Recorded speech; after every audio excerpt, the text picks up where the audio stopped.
So for this week's reading process assignment, I chose a little excerpt out of the book One Day in the Life of Ivan Denisovich.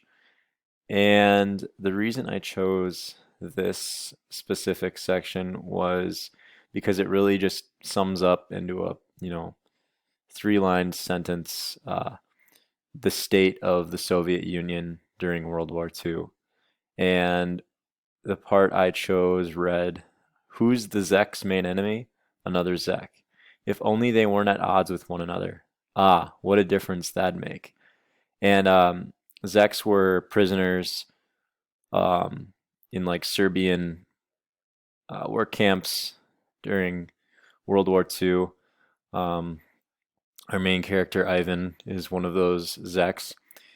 And you see, or like as you read, even the prisoners were at odds with each other. In addition to the guards being at odds with the guards, you couldn't even get along with your fellow prisoner, and most of the time, uh, like fellow soldier.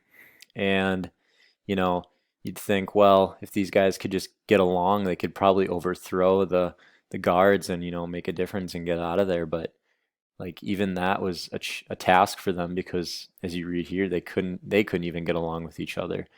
And I think that just really puts into perspective the division and divisiveness of the current state of the Soviet Union at this time. And I mean, it's crazy to think that we were allies with them during World War II.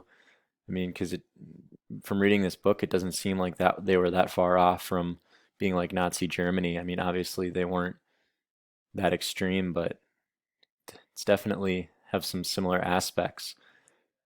So, yeah.